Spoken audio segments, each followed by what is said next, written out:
Hey guys, welcome back to the Babbling Boots YouTube channel, where we babble about boots. In today's video, we're going to be doing an unboxing of a pair of Thursday boots that I got in recently. These are Thursday boots on the new Kingmaker last that they have. I think it replaced their old last versions. Apparently this one's maybe a little more voluminous in the toe box. So we're going to get into that and then do maybe a little comparison with the older pair of Thursday boots that I bought. So let's get into it. So just a little disclaimer here, I'm not sponsored by Thursday for this video. They did not send me these boots. I paid for these boots with my own money. So this is gonna be a very honest and straightforward review. You know, I'm gonna be shooting from the hip with it. I'm gonna be calling a spade a spade. I'm gonna be very truthful, straight out, transparent, laying it on the line, you know, saying it like it is, above board, familiar, I don't know if that's one, but plain spoken, upright, unrestricted, unreserved, uninhibited, undisguised. You get the idea. It's going to be a very straightforward, honest review. So let's get into it. So I think the box, I already cut it open earlier, and I don't think I have to, yeah, it's good. So it comes in, this is the box that I received in the mail. It has Thursday on the outside of it. There's not like any external box, so you know when you're getting the box who it's from. And then on the inside, we have another Thursday box. Put this over to the side. And this is just, looks like the standard traditional Thursday box you would see. It's got black Thursday lettering on the front here that's kind of shiny, metallic looking. Let's open it up. Here's my personal information. Not gonna let anyone see that. Here's the inside. And the boots come packaged in some plastic wrap here. And it looks like it's just the boots. There's no like shoe bags, or sometimes brands will give you like a little jar of like shoe cream or anything. It's just the boots, and it looks like, I guess, the laces that are on there. And let's get them out of the packaging.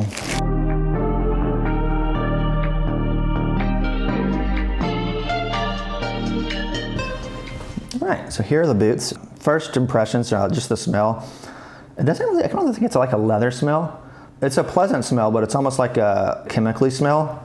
You know, like think along the lines, it doesn't smell like a new car, but think along those lines, you know, where it smells nice, but it doesn't smell like, you know, Chrome XL leather or like a real veg tan leather. It has that nice earthy, woodsy smell. It's not like that. It's just more of like a manufactured smell, but it is nice.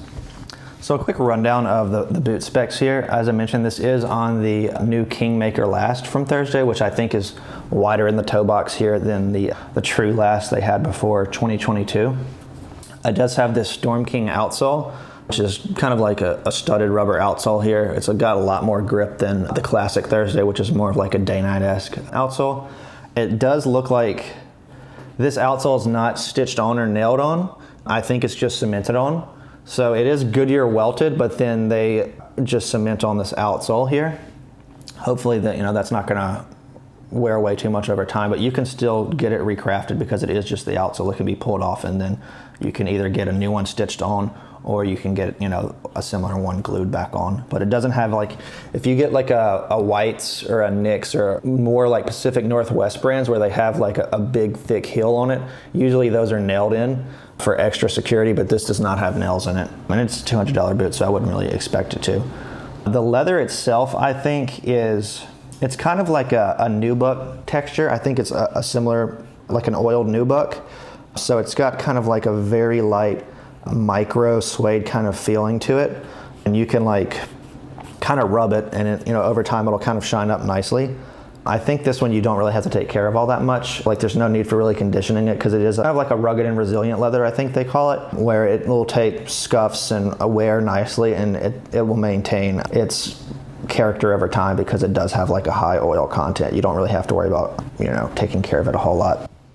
As far as the internal components of the boot, the insole is, I think, Poron, which is kind of like a memory foam-esque material that is going to be very comfortable right out of the box because it's like a cushion that you'd find in like sneakers. I think the midsole is a cork filler, and then it's got fiberboard filler as well in here, and it's got a steel shank, and then like I said, it's got the rubber outsole, and then it has these reinforced eyelets, and I think these are Kevlar laces that they give, and my boots only come with from what I can see, just one pair of laces. So it's just, if you get these, I guess it's just Kevlar laces. They don't have any like flat cotton laces or leather laces with it.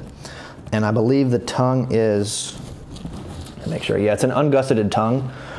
So for this boot, you know, I've talked about it before, but ungusseted, there's potential for the tongue to slip one side or another when you're wearing it, because it's not going to be staying in place. And it's not really as waterproof. So like if you get water up to here, the water will go into the boot itself.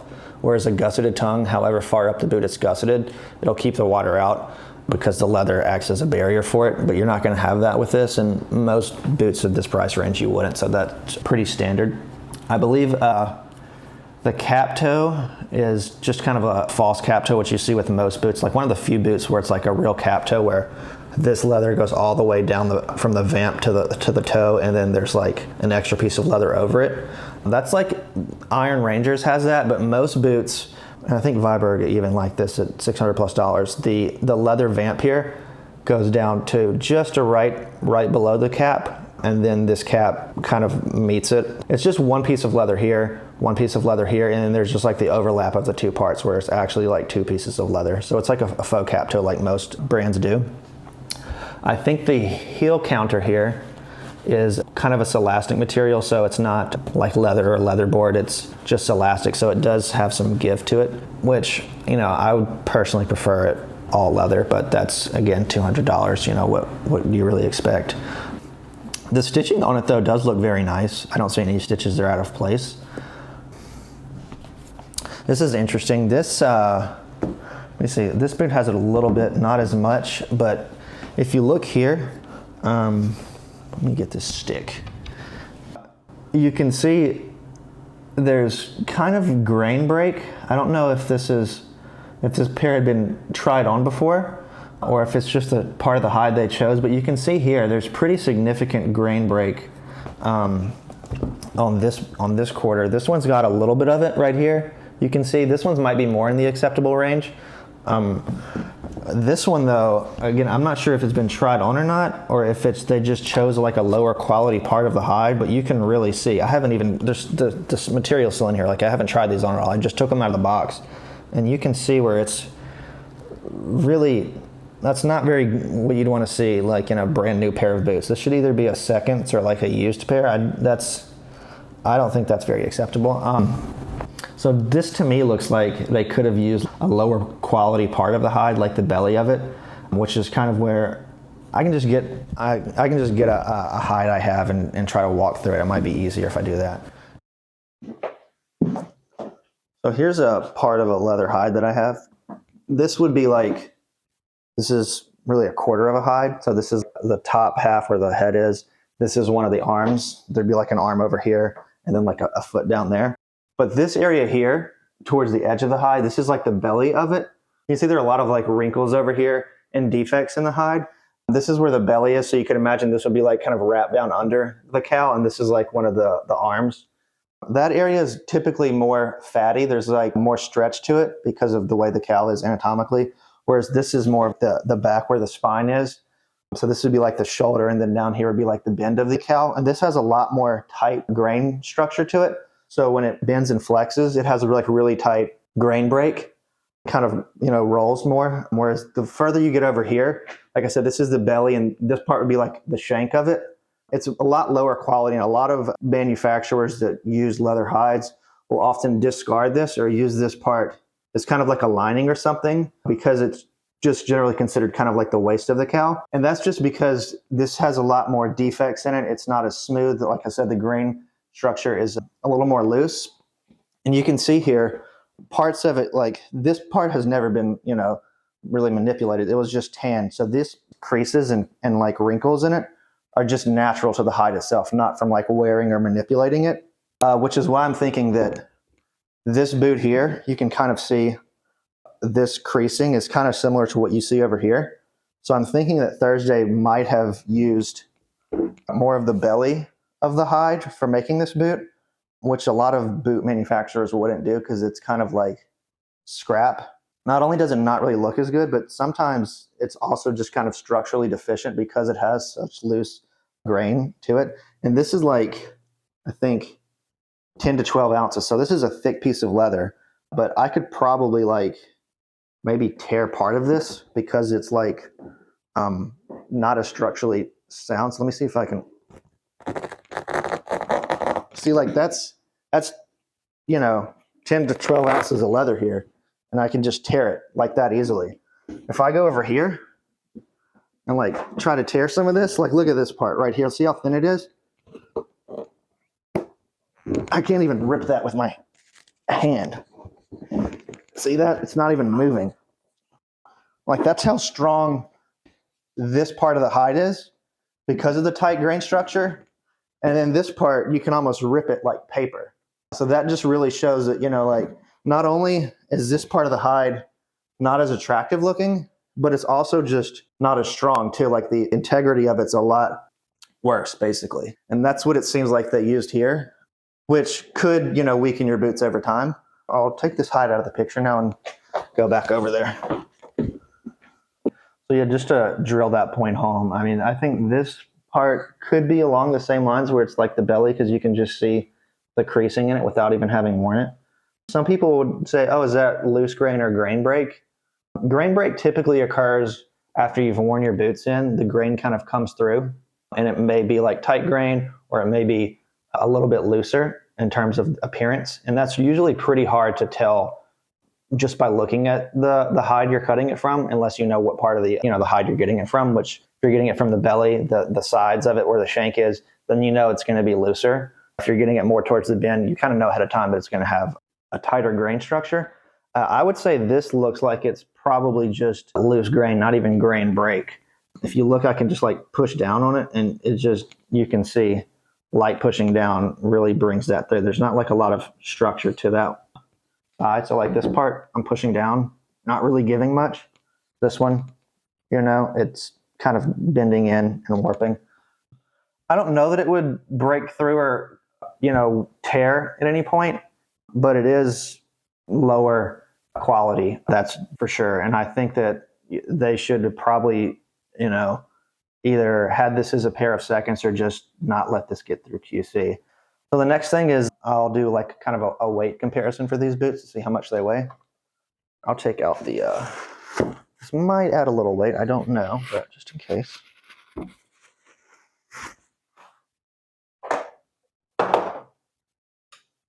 Still has some paper in the toe box, but I'm not gonna worry about that. I don't think it's gonna add much. Okay. Right boot, 1 pound, 10.8 ounces. Left boot, 1 pound, 10.6 ounces, 2.2 ounces lighter. Okay. So this is fairly light for boots. I can get a pair of, I think, Vibergs I have, see how much they are in comparison. This is a $700 boot now. It's mostly leather components in it, so it's probably going to be a bit heavier. Yeah, 1 pound, 13.1 ounces. And I think I've done it before. I've weighed my grandstones, and the grandstones are even heavier than the Vibergs because they also have a lot of leather components. One thing people will say about Thursday boots as a criticism for them is that their boots are heavy. I don't think they're heavy. I think for a pair of boots, especially Goodyear welted boots, these are definitely on the lighter end. And that's probably because of a lot of like the man-made components on the inside, like the pour-on and then the fiberboard, the foam. If you're getting a pair of boots, they're going to be heavy. That's just kind of like what a boot is, right? It's not a tennis shoe. It's not a dress shoe. Boots are known to be heavy. I think that's just kind of like the hallmark of a well-built boot is that it's heavy. So I wouldn't knock it for them for having a heavy boot. I think it's not really like that heavy in comparison to other boots. So if you want a pair of boots and you hear people say, oh, they're kind of heavy. If you go up in price to other boots, they're going to be even heavier usually if you're getting Goodyear welted boots. So I would say this is actually on the lighter end for a pair of boots. If you're concerned about the weight, this is honestly probably a better option for you. And I do have, this is the second pair of Goodyear welted boots I ever bought back years ago. These are just Thursday Captains on, I guess, the old True Last. So I'm going to do a weight comparison of these and see where they are. So this is 1 pound, 9 ounces. Just do a comparison again. 1 pound, 10.6. So it's, over an ounce and a half heavier for the newer ones. So while I have my old Thursday captains here, I thought I would do kind of a more in-depth comparison of the last shape. This one is narrower in the toe box. I think that's the main difference. This is also a size 9. I originally bought these as a size 9. As I said, this is like really before I got into boots and really knew what I was buying. I was like, oh, my foot size is like a 9. It's like not. It's an 8.5C on the Brannock device. So this was a half size too big, and this is an 8.5. So let's just do, I guess, a comparison for the right boots here. So interestingly, this boot is definitely bigger, or the newer one is definitely wider in the toe box. I don't know if it shows up on that side, but you can definitely see that it has more width. The height, almost identical. I don't know what it looks like on that side. Maybe this one's slightly longer, but as a 9 versus an 8.5, they're nearly identical in terms of height. I guess that's just a product of this wider last now. A lot of people didn't really like the shape of this old last, which I guess is one reason why they changed it. I think that was one of the bigger criticisms. I actually didn't really mind the shape of it. I think some people said it looked too much like a bullet or it was too straight. I think it looks fine. I don't really have any issues with it. I think this newer last is also fine. It's definitely just wider. No issues with either one of the last, really. That's not where my issues with the boots really lie. I believe in 2022, they actually had an intermediate last, if you will. It was called, I think, the RT3 last. And it was even wider and more bulbous in the toe box than this boot is. So they went from the true last here, which was more narrow, to an even wider one than this. And I think they thought that they kind of overdid it with the width on the RT3 last, and it was a little too bulbous. So they went with this one, I think it's as of this year, which is just the Kingmaker last. And it's like kind of an intermediate in size between the old true last and the RT3 last, where it's definitely wider in the toe box than the old true last, but it's not as wide and bulbous as the RT3 last that they had. I don't have the RT3 last, but that's just what I've heard. So this is like, I guess, a nice Goldilocks zone middle ground of those other two lasts. And I'll probably, if people are interested, I can do a more in-depth analysis of this old boot and my thoughts on it overall, since I've had it longer than virtually any other Goodyear welted boot, aside from like one other pair. So that's just something I might do, coming up here in the future, a more detailed breakdown of that one. So just stay tuned. So one thing, they just put this last out, the Kingmaker last, in September of 2023. So it's very new.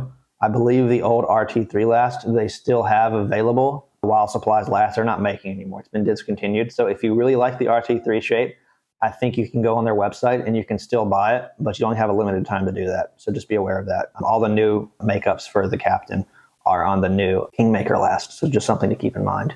So as far as buying options for the Thursday Captain specifically, it kind of falls into two categories. You have the rugged and resilient leathers, which is what I have here, which is kind of the nubuck finish, or sometimes they have it in suede.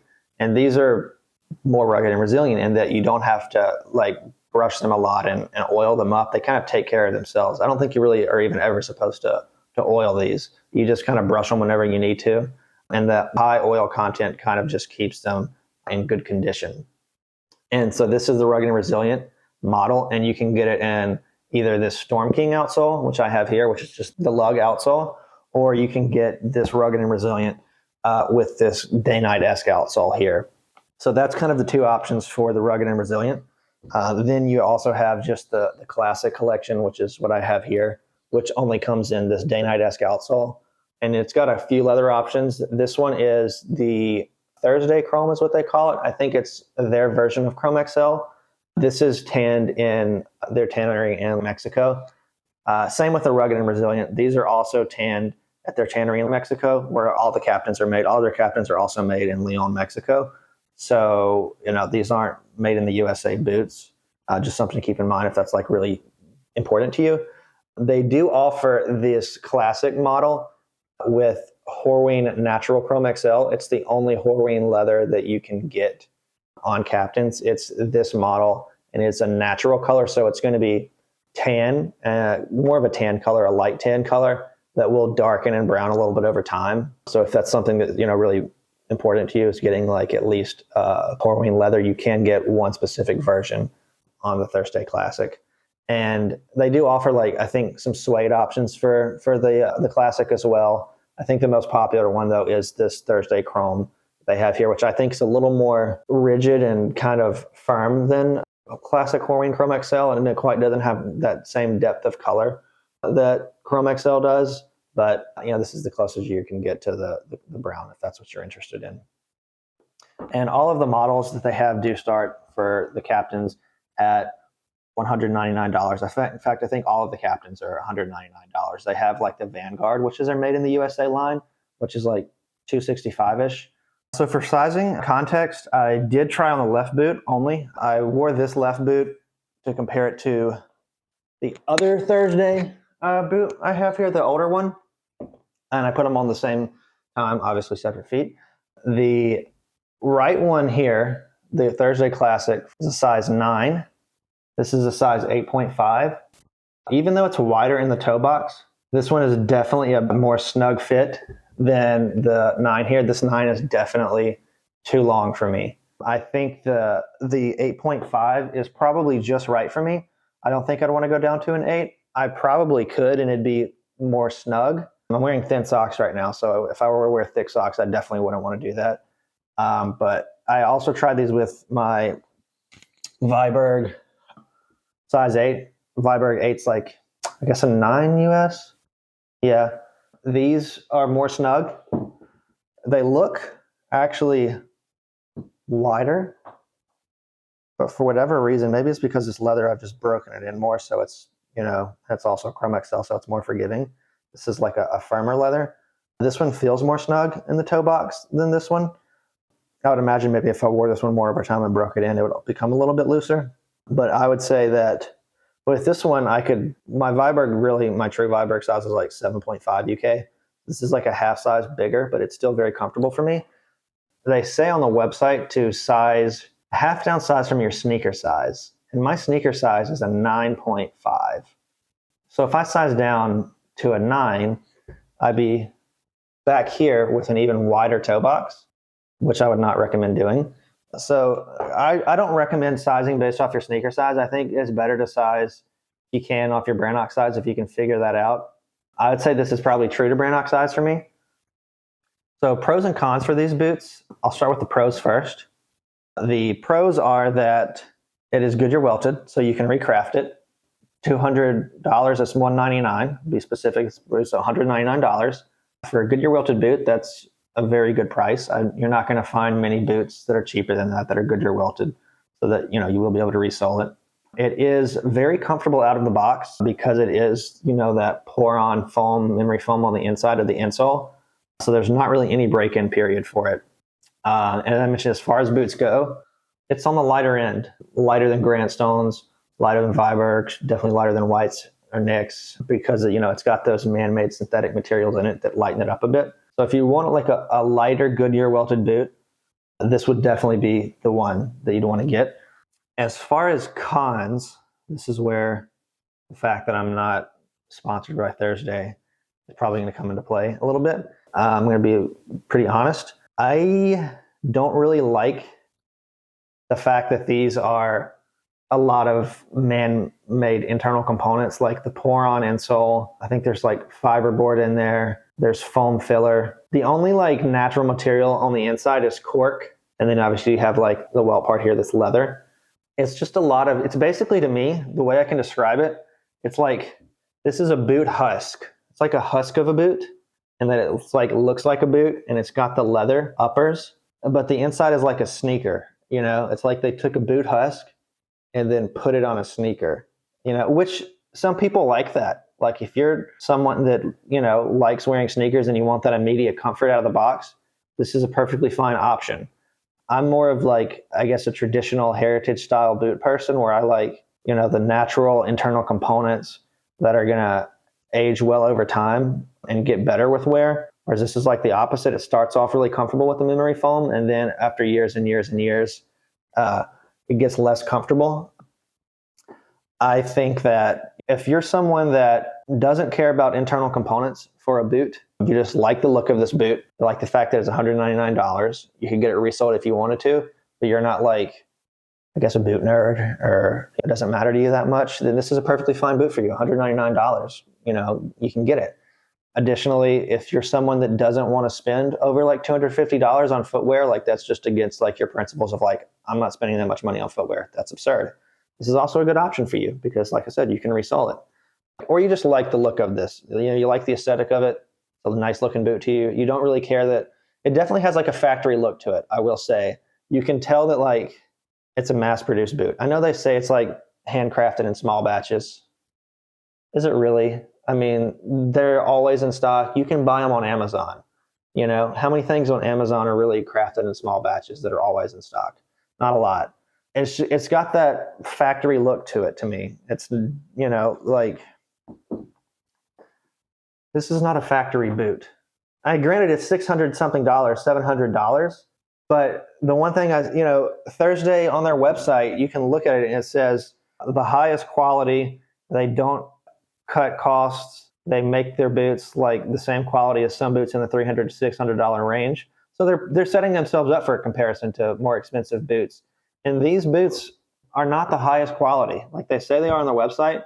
They're good quality for $200. Like you're paying $200, you're getting a $200 boot. You're not getting a $600 boot for $200. You're not getting a $300 boot for $200. You're not getting a $250 boot for $200. You're getting a $200 boot for $200.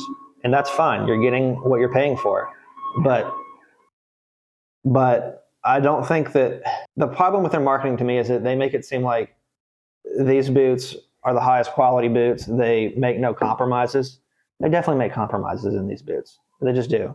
The materials on the inside, as I said, there's not a lot of natural. You got some cork in there, which will break down over time, but there's no leather insole. There's no leather midsole, right? They're man-made components that will break down over time with wear over years and years. Like initially, for several years, it'll be fine and it'll probably be very comfortable. And I know people have had theirs for years and say they're still as comfortable as the day they bought them. For some people, that might be true, but eventually they're man-made materials. It's foam. It will break down. It's just how it's going to go. At some point, it will break down. Leather will only mold to the shape of your foot. And if you take care of it and you put shoe trees in it, it'll last a lifetime, essentially.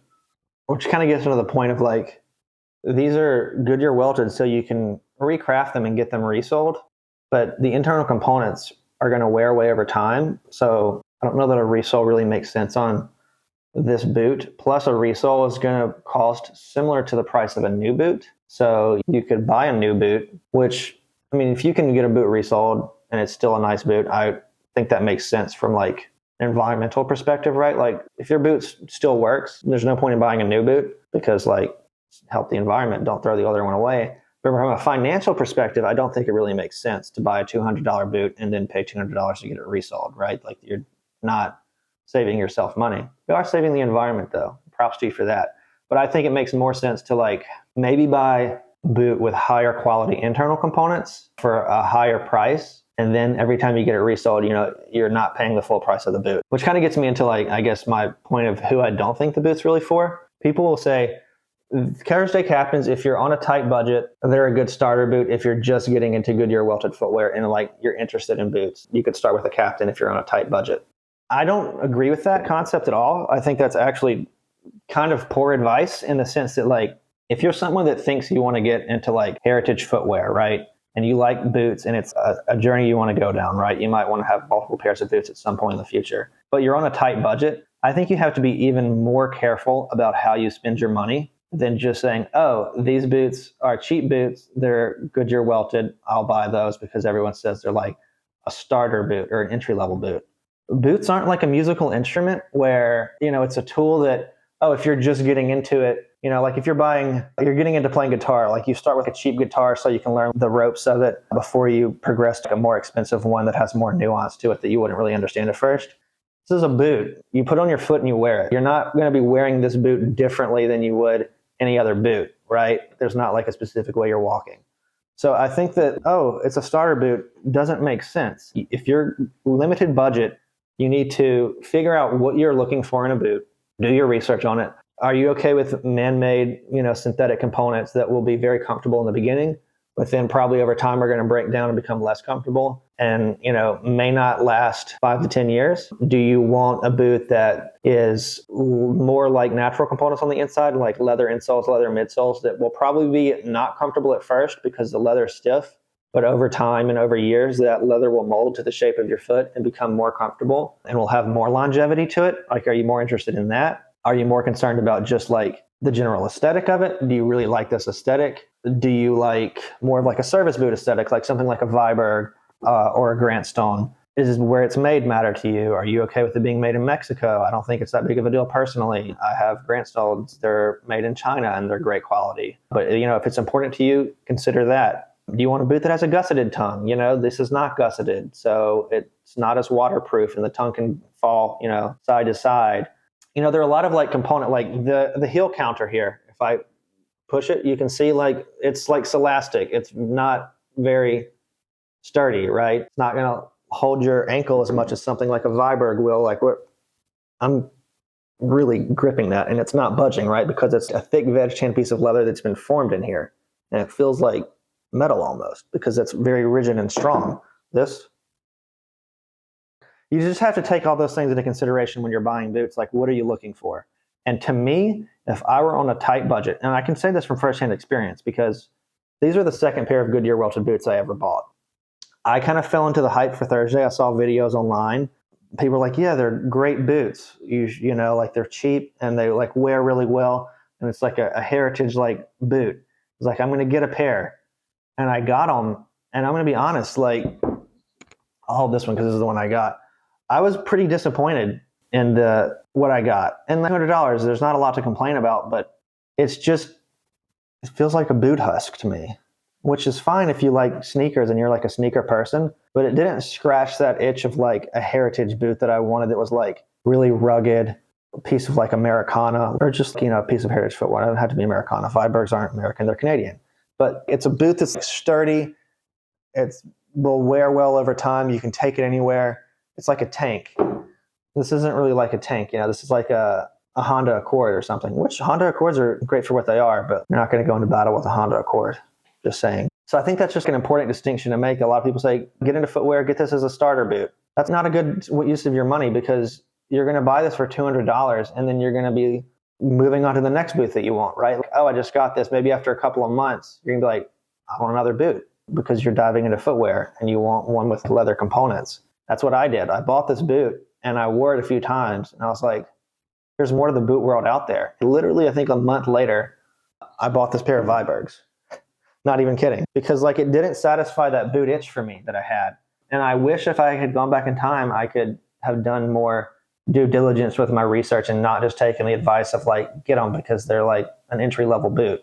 Be careful with how you spend your money. It's basically what I'm trying to say. If you're very limited on your budget, be careful with what you buy and do your research on it. Because I think that if you're willing to save up a little bit more money, right? You're on a tight budget and you're okay with saving like another $75, you can get some nice Meermans, Red Wings. You could get some Parkhurst, Grant Stones. All of those boots for $100, $75 more, I think personally are going to be more long lasting and high quality than Thursday boots. And again, Thursday boots have a place, as I said, for people that are not like boot nerds or don't care about the whole longevity, breaking in heritage factor. There's a place for those. But for other people that, not. Okay, so now that I've kind of finished my whole soapbox rant spiel there, that's pretty much been my review of them. I think that $200, you're getting a $200 boot. It's got a little bit of a factory look, somewhat factory smell, but it has a place, right? You are okay with maybe not the most heritage-esque boot, and you're good with the internal components being immediately comfortable. This could be a boot for you, $200. It's a very good price, I will say that. If you're more of someone that's looking into getting into heritage footwear as a whole, you can consider Thursday. Definitely, by all means, consider it. Do your research on it. I just saying don't default to it because people say entry-level boot, right? To me, there's no entry-level boot. A boot's a boot. Research what you want, pick it out, and wear it, okay? That's just my takeaway. But yeah, as I mentioned before, I will probably do a more in-depth look at this Thursday Captain and my thoughts on it. Maybe a few spoilers in this video already of what my thoughts might be on it. But yeah, stay tuned for that. and I'll have more videos coming up. So thank you guys for watching.